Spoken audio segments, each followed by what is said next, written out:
Hello guys, and welcome to Daddy Share Space. And as you can see, I am in my backyard cutting up a tree that has fallen.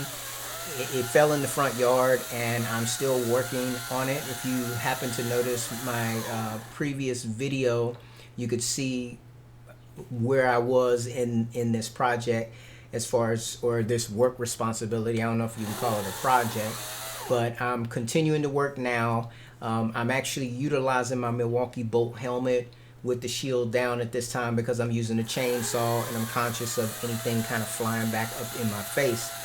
Didn't have that same concern when it came to the pruner, but with the chainsaw, it's just something that I need to be aware of. Now, I'll be honest, in the past I've used this chainsaw and never used any kind of facial protection, but I think as you kind of get a little bit more experience and get a little bit more hours under your belt, you just start to realize that there are opportunities where you can get yourself injured. According, the way I see it is God protects babies and fools, and in the past I've been a fool and he protected me, but as I gain knowledge, I need to, act in line with that knowledge. I'm still not perfect in the wood shop in regards to that, but over time I hope to get better at that. So I'm continuing to, I guess you mill this tree, if you will. The smaller pieces are definitely going to go off either in the lawn barrel, or I may break down and end up loading up my truck and taking it to the dump and dumping it off. The bigger pieces of wood, I may keep them on site so that I can further mill them up and see if I can make some usable boards that could be utilized in projects later. Even if I don't use them in projects later, the benefit would be the fact that I'm getting that experience of taking a raw log and producing boards with it in the future for future projects. So who knows, maybe in the future I may have access to, milling equipment and all those types of things. I have grandiose dreams. So I definitely wouldn't mind buying some kind of like an off-grid type property where I could go and work on some of my projects and do things. And, obviously if I had access to, trees on that property, I could, get more involved with, actually felling trees. And then, obviously you have to go progress further into like getting your wood to dry out and all of these things. When you tackle this whole concept of woodworking, there are just so many moving parts. Not only do you have all the different, areas of woodworking, i.e. like, wood turning, carving, carpentry, all of these different things. You also have the, managing the different types of species of wood, and then just managing wood in general, which I am a novice at, as far as like, understanding wood needs to be dried out or else it ends up, turning in all kinds of crazy directions, which makes it a lot more difficult to actually get a good square finished project. But that's the goal. The goal is, I got as long as I'm living and physically able to continue to try to grow and learn more. As you can see here, this is just a whole lot of monotonous work. Now, let me just tell you, when I was using, so this Milwaukee hatchet handsaw, before when I was using it, there's a actual safety trigger that you have to activate to get the tool to run. And sometimes, like, especially if you don't read the directions on a tool or if you don't experience it a lot, you may not understand its full capabilities. And something that I was doing with this particular handsaw is when I was using it, I would get a lot of hand fatigue because I was constantly pushing that safety down. And because I had to make so many cuts, I ended up discovering, just by happenstance and just experience, that basically you just have to hit that safety to start the saw, and then as long as you keep the trigger depressed, it will continue to run the saw, which is it basically gave me a lot more hand relief. So that's something that I learned while doing this, so it's good. And you see here I'm putting those pruning shears to work as well. And I just, just companies aside, business philosophies aside, I do have to acknowledge the fact that it's very enjoyable to do your work when you have tools like these to help you to make the task a little bit less physically demanding. And I mean, me being a person that does not shy away from hard work, this it just makes it all the better. This is, as I said, I would prefer to be doing other things. Actually, I think it was on Xbox or something, I purchased a game called Starfield when it came out. And, in my free time, maybe like in the evenings before I go to bed, or, different times, I actually will get on that game and try to, level up my character. I find the one thing I find about gaming, because obviously I'm older, but I'm young enough to have grown up in the gaming time. I played the Atari, the ColecoVision, all of those things, which got me into that. And then obviously the Nintendo, the NES, and all of these types of consoles. And so gaming has definitely been a part of my life pretty much ever since I could remember. However, I also understand that life is not about gaming unless you're some kind of maybe like a Twitch streamer or a YouTube streamer and you're able to make your income that way. I'm not that good at games to be able to do that. But sometimes when I just want to relax, I will, turn on a game, whether it be playing something like a Forza car racing game, or at some points in times in my gaming career, I've actually done, virtual reality. And to that note, I actually have, I still have all my VR headsets. I'm not quite even sure if they all work anymore, but I do plan on trying to, rearrange my office a bit again and trying to see if I can set up my VR headsets. And if I can, obviously I'll share that here on the channel. But one of the things that I really like to do in virtual reality, and I would use my HTC Vive and Valve Index headset, was to go into the Google Maps, and I could like go to different places, because I was a travel nurse at one point in time, and I would actually go to those areas and revisit those areas virtually, which was pretty cool when they actually provide the data in a 3D rendering. You can actually go down actual streets and all of that. I thought that was pretty cool. Haven't done it in a long time. But I do plan on, tinkering with that. Personally, I need like a 48 to 64 hour day, to get all the things that I have in my mind and imagination to do, especially when you have responsibilities like this that keep falling into your path that, kind of deter you from the things that you want to do.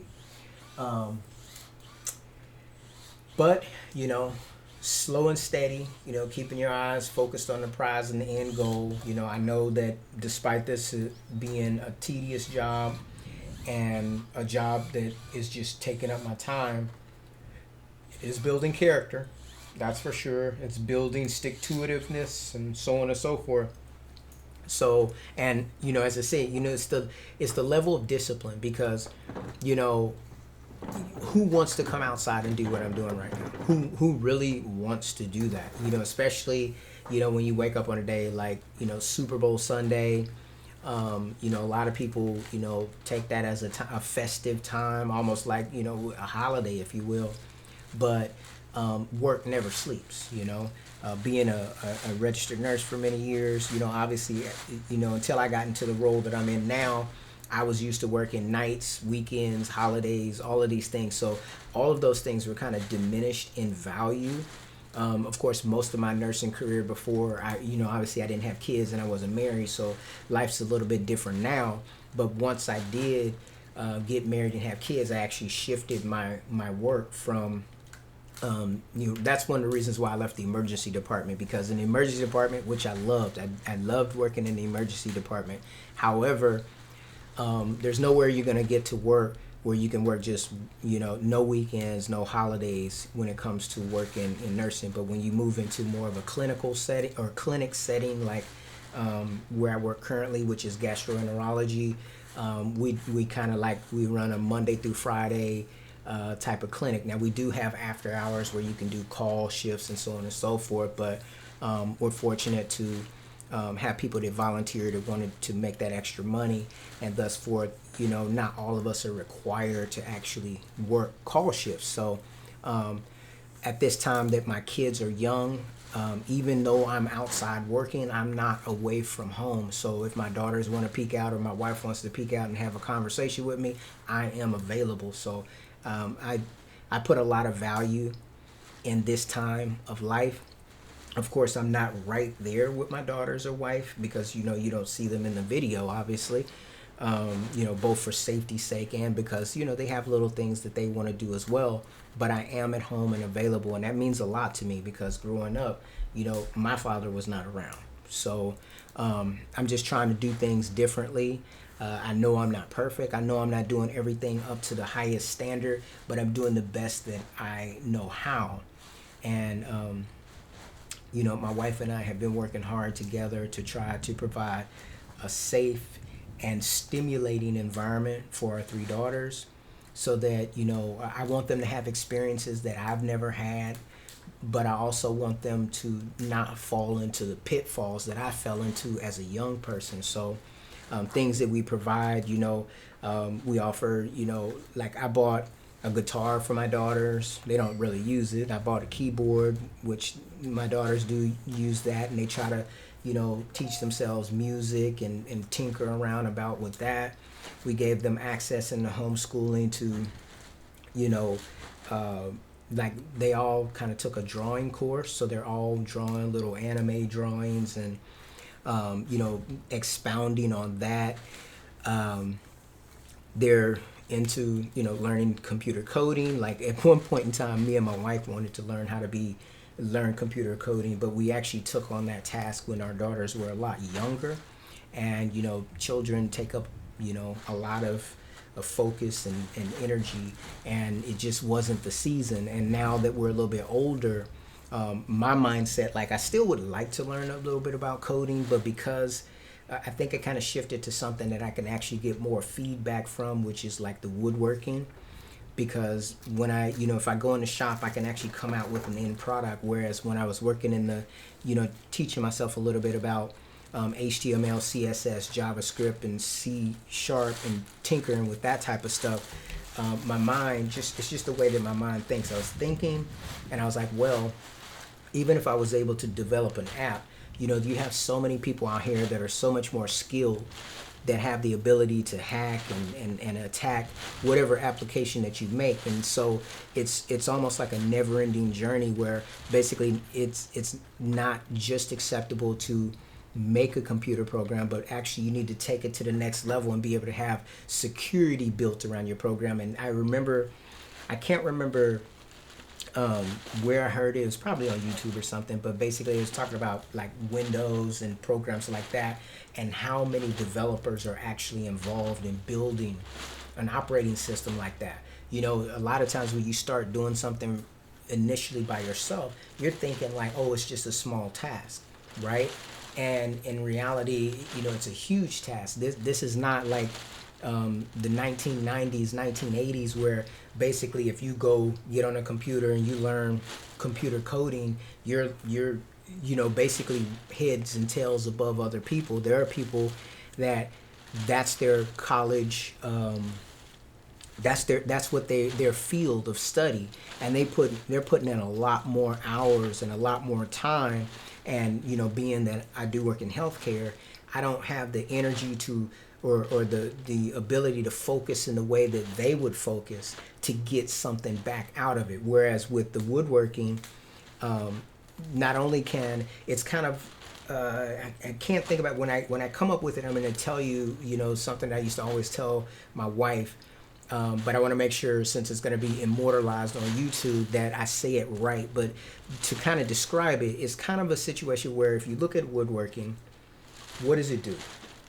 It gives you the ability to make simple furniture if you get good at it, which can be functional in your home. It gives you the ability, when you learn like these handyman skills, to be able to fix things around the house. So You may not be able to go outside your home and start a handyman business or a furniture building business, but you're still reducing your cost in a lot of ways because you're able to do things for yourself, right? Whereas on the flip side, if you put all your energy into, say, like doing computer coding at home, which there's no doubt in my mind that if you have the discipline and the focus, you could be self-taught and do some great things. I mean, you have some of our more popular computer programming type people that didn't even finish their college degrees, and yet they're very wealthy right now. So it's a doable thing. However, the low-hanging fruit, I feel like, is not as readily available. It's not like, I remember hearing about a guy who worked at a bank, and he created a simple application. It was a game for smartphones when they were in their early inception, and he put it up for sale in like one of the stores, like maybe iStore or Apple Store or whatever, maybe Android. And he just looked at his bank account, and he was like, had like $200,000 or $300,000 in his bank. And of course he quit his job, and then eventually he started like a little gaming company or whatever. I feel like that low hanging fruit area is not quite as attainable as it was before, especially now when you like look at the advancement of artificial intelligence and stuff. A lot of that low hanging fruit stuff is not really going to do anything for you. It's not going to get you a job. You need to go through, you have to have the stick-to-itiveness to go through all of that menial stuff to get into the area where you're learning robotics and learning how to program AI to actually be relevant and viable in this computer industry. So that is very similar. If I was using an example to describe it, it's kind of like when I decided to go ahead and do YouTube. In my mind at first I was against it because I knew I was going to have to go a span of time where I was going to make $0 to get to the point of making money. It's similar to college. When you go to college, you don't get paid for going to college unless you're an athlete now getting INL, or what is it, against INL money, whatever it is, money, unless you're a college athlete, right? Or is it NIL? Doesn't matter. But the bottom line is, when you go, say, to become like a chemist or, even a physician, you're not making money as you're going to college. You're getting in debt, right? So, dude, I just lost my train of thought on that one. But whatever. Let's dial it back and let's continue. So anyways, let me try to re-jog my memory. So here I'm, obviously you can see that I'm actually advancing in this job as far as getting this done. I'm not done yet. Even at the time that I'm recording this video, there is still stuff out there because after this day, I believe, let's see, this was Sunday the 11th.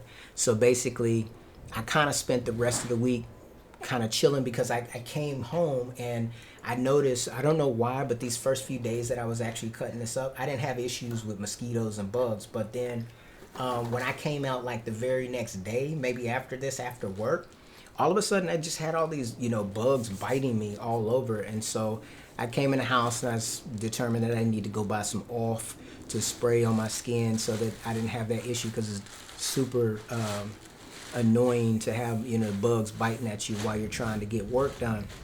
And then on Friday, after the 11th, I was scheduled to do my ACLS BLS. So I said, you know what, I'm just going to take a chill. I'm not going to touch this bushel, or after this particular session that you see here, I was like, I'm not going to do anything else until after I finish my ACLS BLS. So I went ahead and just kind of put it in the chill mode. I came home and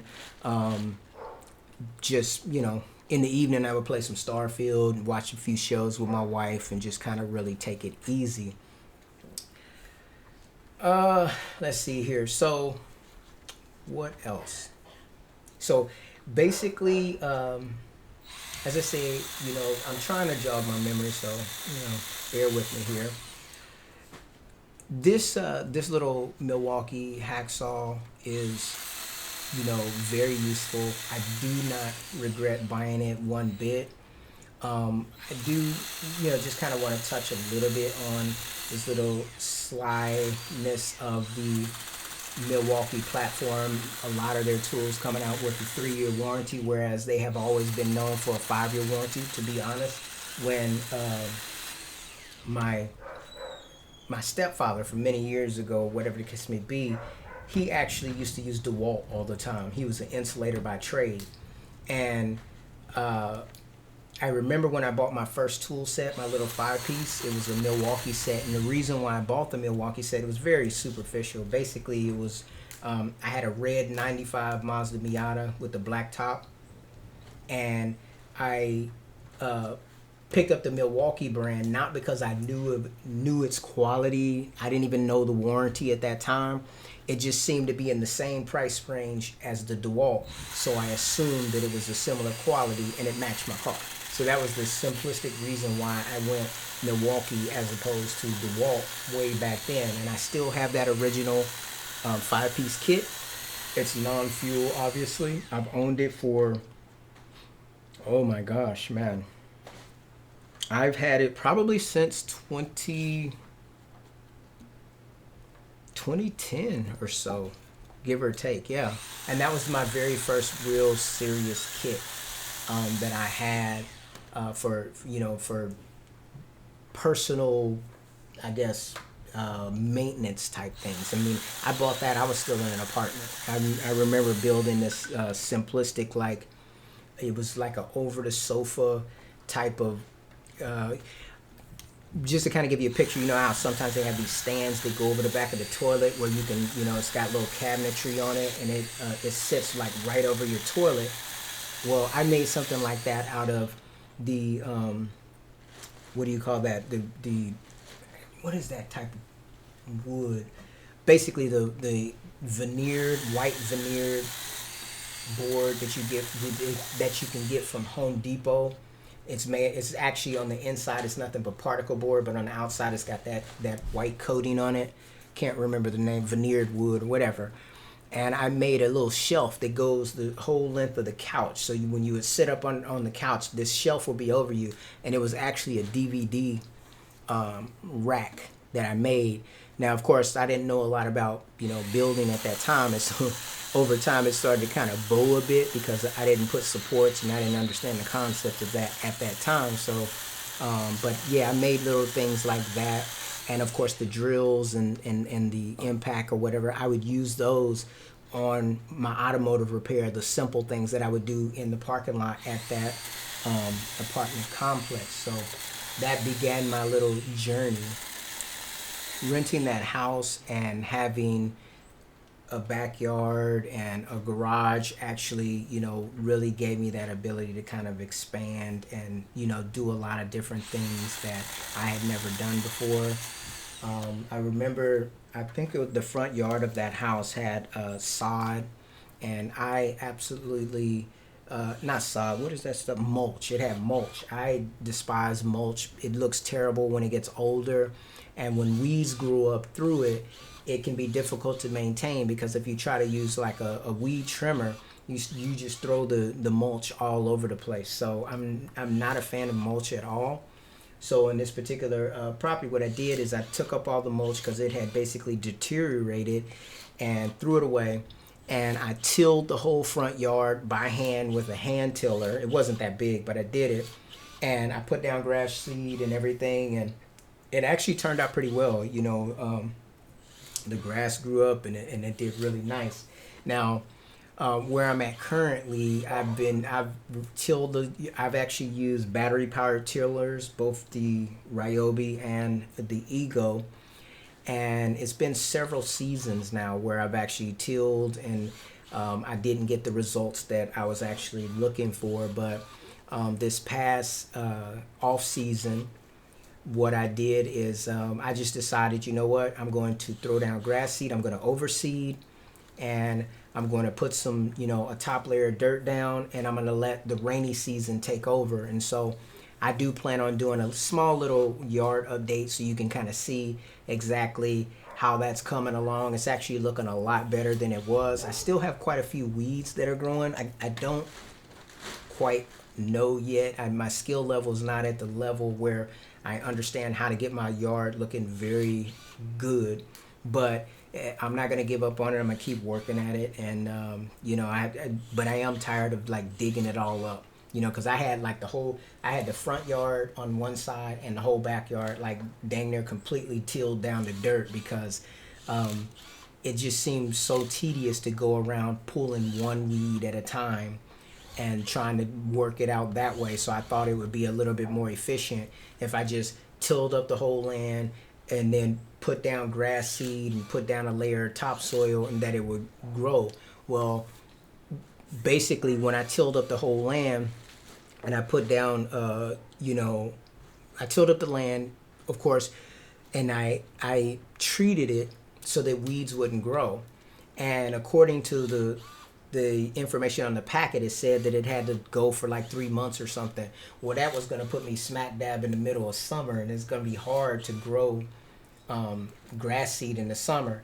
So I actually kind of shortened the time frame, and I put grass seed down. But of course, the rainy season had already passed, so I was trying to water the lawn to get it to grow. And honestly, I got like subpar results. I had a lot of bald spots, a lot of patchy areas, and that's when I decided, when I got back to the fall, winter time, I was like, you know what? I'm gonna go ahead and just throw seed down, throw some dirt over it right before the rainy months, and see what that does. And so far it looks way better than it did before. So I do not anticipate myself digging anything back up again, and if so, what I would do is targeted regions, and I would just go get some sod like from say Home Depot and dig it out according to like how the sod comes, and just lay that down and just continue to water that. I don't think I'll ever kind of till up the whole ground like I did before, because in theory I thought it would work a lot better than it actually did. And I just didn't get the experience that I actually was hoping for regarding that. But anyways, as you can see, this pile is getting smaller and smaller. It's getting a little bit more meticulous than even it was before, because there's still a lot of branches in this pile. And it's just, as I said, I can't express enough. It's about mental discipline. It's about telling yourself that you're going to get to the end, and you just got to keep working away at it. And this is something that I'm trying to teach myself, how to basically tackle a big job, break it down into smaller incremental pieces, and be able to accept how far you get. So the way I was explaining it to my wife is kind of like, let's say you have 10 responsibilities that you have to do. Of those 10 responsibilities, they're all going to be applied a different amount of time based upon what it is. Like for me, I work 40 hours a week. So the time to get to work, the time to get home, and the time at work is all already spoken for. The amount of time that I get sleep, that's already spoken for.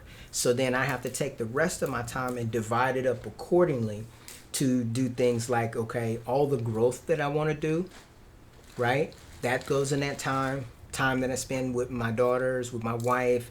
All of that fits within that time that I want to learn how to do woodworking and so on and so forth. And that's where I kind of get where people are coming from when they basically say this doesn't make sense. You're spending so much money on tools and yada, yada, yada.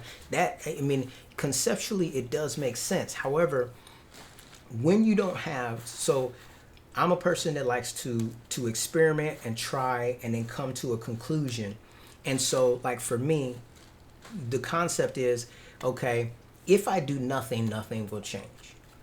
If me working my regular job and making money the way that I normally do provides a certain level, and then it kind of plateaus out in regards to my life, and the cost of life is going up, everything is going up, I have to take what I have in my hand and rearrange it in different ways to try to get more out of what I have. And one of those concepts is obviously, as I talk about all the time, tools being an augmentation and giving you the ability to do things that you may not be able to do on your own, and at a more reasonable price than paying someone to come in and professionally do it. Because there are going to be times when you have to pay a professional. That's just life. But if you don't pay someone professionally to do everything, let's bring it back and give this example. Imagine how much it would cost you if you ate every meal at outside your home, right? It doesn't matter if you go to McDonald's, if you go to a regular restaurant, whatever. How much money would that cost you? If you never filled up your refrigerator and you ate all 3 meals or however many meals you did a day outside of your home. Well, we already know with fast food, you know what I'm saying? Most of the time when you eat it, you know, a few hours later, you're hungry again. That's number one. But then also too, right? You got the gas going to, you know, go to and fro. Fast food is best when it's fresh, right? And then like even if you go with restaurants, obviously it's going to be a lot more expensive, a lot more time consuming. So, you know, to go out and eat requires more investment because it costs you more money, but then it also costs you the time to go to and fro, right? Versus if you go to the grocery store and you bring groceries home and you cook at home, that's going to give you the ability to kind of, you know, like maybe you can cook one meal that you can eat on all day long. Or maybe if you do meal prep, you don't have as much preparation on day 2, day 3, day 4, whatever. Whereas if you know, even if you went in the morning to buy all 3 meals of fast food, how much is that going to cost in comparison to buying groceries, right? It's not comparable. So in that way, you start to identify that fast food is not really a substitute for eating your meals.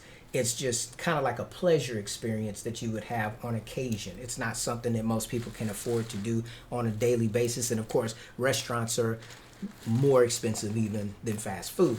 So that being said, so if you take this analogy of you know, basically having someone prepare meals for you and compare that to doing it yourself, you get more out of doing things yourself than you do out of paying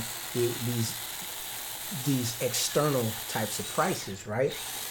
But I think a lot of times we kind of get confused, or we may think that there's things that we can't do at home that we can. I.e., I used to be very big on going to Thai restaurants because I think it's Tom Yum Gai. I came across that dish, and I really enjoy Tom Yum Gai, especially if it's spicy. I really like it.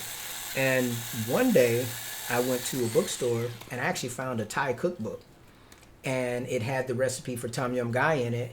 And initially, I would make it every so often, right? But I would still go to Thai restaurants and pick up, you know, Thai soup or Tom Yum Gai on my own. But then after a while, you know, like I think I went one time and like they didn't put a lot of chicken in it or something like that or whatever.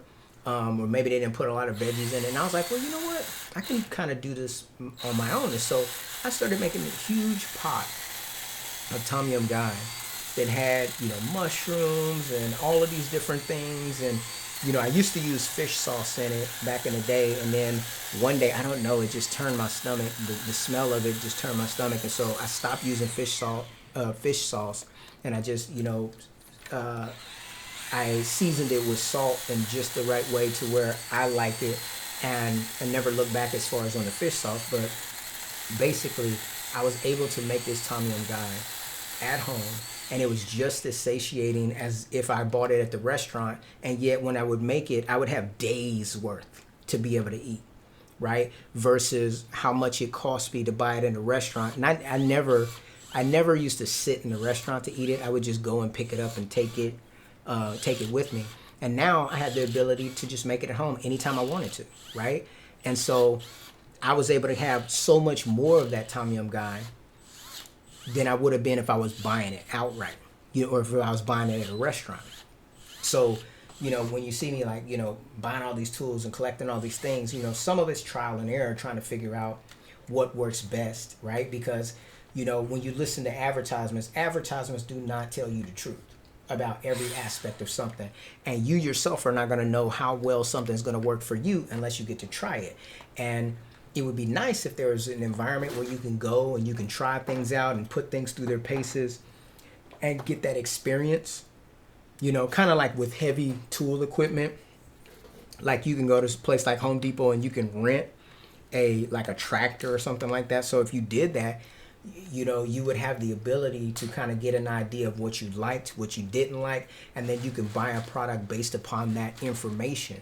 But when you start talking about like a track saw, like these tools that I'm using here, you know, you're not typically going to be renting those tools, so that you can kind of put them through their paces and understand, yeah, I want to buy this or not. And then even if you could rent it, it ends up becoming like renting a car, right? If you think about, you know what, I'm going to have a used car and I'm just not going to put a lot of miles on it so that it just gets me from point A to point B, and I'm not going to take trips, but I'm going to rent a car. Well, when you start thinking about how much the price of renting cars has gone up over time, right? And you think about, well, wait a minute, if I rent a car a couple times, I could just buy another used car, right? And so things just start to not make sense, right? But you're still, at least from my philosophy or my perspective, you're still actually investing in your economy, right? Because instead of buying, like, you know, a car, or, you know, paying for what do you call that, like a rental car, which are industries in of themselves, right? Two separate industries. You instead decide, you know what, I'm gonna go out and buy a quick jack. I'm gonna go out and buy, you know, like a motor hoist. I'm gonna go out and buy a set of Milwaukee M12 ratchets, and then I'm still gonna go to the AutoZone or the O'Reilly's, and I'm gonna pick up my oil, my spark plugs, my whatever. And so you're still putting money out into the economy, but very much like if you bought the groceries or the ingredients for Tom Yum Guy versus if you buy Tom Yum Guy from a restaurant. One thing is more sustainable. You get more of it. You can, in some aspects, get better quality, you know, and your money goes further. It's just that simple. People don't really see it that way, though. They don't really understand it from that perspective. I mean, imagine if you took your car into an automotive shop and you were like, okay, I need, you know, maybe a transmission job, this, that, the other, whatever the case may be, right? This is just kind of like the way my brain works, right? So I can go to an automotive shop, and then they may overcharge me for one reason or another. It doesn't even matter why. But if I pay the money, I haven't learned anything. I haven't grown in any way, except for I know how to spend my money. I spend a certain amount of hours on the job to get paid, and it's all erased because someone has decided to charge me a certain amount of money. On the flip side of that coin, if when I don't need it, I go out and I take my little excess money, because obviously I had to have excess money to be able to pay to get my car fixed when it broke. But if before my car broke, I start to think about these things ahead of time, and instead of saying I'm going to go on a trip to Hawaii, I say, you know what, let me build up a little bit of security for myself. Let me go and buy, some tools to work on my car. And let me watch a few YouTube videos and buy a few manuals and learn how to change the oil on my car. Well, very similar to like I spoke in a previous video, if I'm paying $1,200 a year to get my lawn done, if I take $500, buy me a lawnmower, a trimmer, all these things, I've saved $700 the first year. And being that I'm on my Ego lawnmower now for, probably close to 10 years or so, somewhere between 7 and 10 years. Well, every year after that first year is 100% profit, right? As long as those batteries last or whatever. And the money that I saved, if you spend $1,200 a year over 10 years, that's $12,000. That still gives me the ability. That first year, I make $700 back of my money. Well, actually, I didn't make any more money. I saved that money that I can reinvest back in myself. So I take that $700. Let's say the next year I don't buy any tools. So now I have that $700 plus that $1,200. Now that's $1,900. So then, if a few years later I decide, the Ego came out with an edger or something like that, or an updated mower, I can take from that bank of money and buy that same tool, or upgrade that tool. If I wanted to, I can sell the old one, whatever. And so you're still well ahead of the game, as opposed to if I just sit up there and just say, you know what, no, I'm going to go ahead and pay someone else to trim my yard, to do this, to do that, to do the whatever. Because ultimately, let's say you had a lawn guy doing your lawn, and there's 10 houses on the block and they do all 10 and that's how they make their income, right? Let's just kind of rough this out. And let's say, I'm just throwing numbers out here. Let's say they charge $1,000 a year, for each house. So that, 10 houses, $1,000 a piece, that's $10,000, right? And let's say that person can live off of $10,000. Well, let's say 5 of those people decide I can't afford it, or I don't want it, or whatever the case may be. Well, so let me address that first. They say they don't want it, so now it goes down to $5,000, but they need $10,000 to survive. So what they're going to have to do is either go get more business from somewhere else, right? Or, which could be additional costs, or they have to charge everybody double, right? That's just basic economics right there. So are you going to be the last person paying double, triple, quadruple because other people are falling off that thing? You could be first or you can be last. You make your own choice. The other concept is, let's say that person, you're the lawn person and you're doing people's lawn. And then all of a sudden, Mrs. Jones, Mr. Jones comes out and says, I want you to do this extra stuff for me, but for the same price. So then your job as the business person goes from doing, let's say it was a 30-minute job, and because this person feels entitled, they want you to do an hour job for the same pay. Well, you're now losing money as well, right? So now, even though you were making 10 for 30 minutes worth of work, per person, now you're making 10 for an hour worth of work per person, which means that still cuts your pay back down to $5,000, which means you're gonna have to make some changes. If you have to, like say the people working for you were accepting a lower wage, and then they go off and make their own businesses, and so now you have to bring in new talent, new people that aren't quite as skilled, which means the quality of your business isn't doing as well. All of these variables are always in flux and in place. So as an individual person, as an individual human being, you have to take responsibility for your life, and you have to do what's best for you. For me, taking on doing my own lawn care, and as you see, that even evolve into managing trees that fall down. So then you go from just being a person that cuts the yard to a person that's managing bushes to a person that's basically an arborist on your own property. That progression continues to go up. But it's like, from one person's perspective, it's like, why do you have all this equipment? Why do you keep buying all these tools? Well, it's because if you go back to, like I said, if you save $700 in your first year doing lawn, that's money going back in your pocket, which gives you the ability to redirect those funds, whether you want to invest it, whether you want to double down and learn how to save money in other areas, right? Because what's the point if you go from $1,200 a year to manage your lawn down to $500 to have a problem like a tree fall, and then basically they take that $700? Well, now you're net even, right? So it's kind of like, once you learn something, once you learn how to do better, it just becomes, it just makes sense to me to continue to expound on that. And it grows off in every direction. Meaning, as I said, not eating out and buying your groceries and cooking the things that you really love to eat and consume, learning how to make it yourself. Spending the money on the things, like rather than going to Starbucks and spending $5 on a coffee, why not spend $200, $300, $400, $500 on a very, very, very nice over-the-top coffee machine, right? Whether it be a cappuccino machine, coffee pot, whatever, so that you can have that at home anytime you want to. So if you do that, you don't have the gas to go, you don't have whatever, but you're still spending into the economy because you have to buy all the ingredients to do that. And so, like, even if you just take coffee, you may decide, at first you're buying off-the-shelf coffee and doing that. But then next thing you know, you might just start buying coffee beans and grinding them yourself.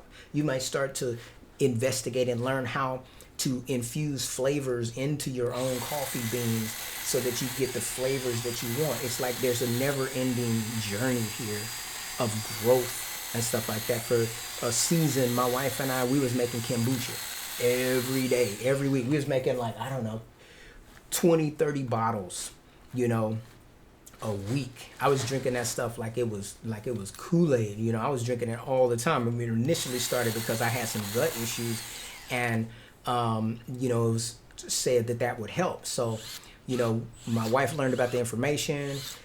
She brought the information to me. I started making the kombucha, and then she turned around and she took it over, and we was doing that on a regular basis. And then, you know, eventually, you know, diets change or whatever, so we don't do that anymore. But, you know, you just kind of grow. And it's kind of like when you go look at buying kombucha off the shelf and how much it costs, it ain't worth it. You know what I mean? Yes, it's more work to do it yourself, but, you know, it's just, I don't know, there's some value into learning how to do things yourself. You know, don't take my word for it. Try it in any aspect of your life. Sewing, woodworking, cooking, you know, maintenance of, you know, the home that you're in, whatever. And this doesn't matter if you're renting or owning. If you take good care of somebody else's stuff, then, you know, good fortune can come back to you and people will take care of you. Do the right thing. Anyways, guys, I'm wrapping up this video, and I hope you enjoyed the content. Let me know what you'd like to hear from, or, you know, ask me any questions that you got. Anyways, guys, I'll see you in my next video. Take care.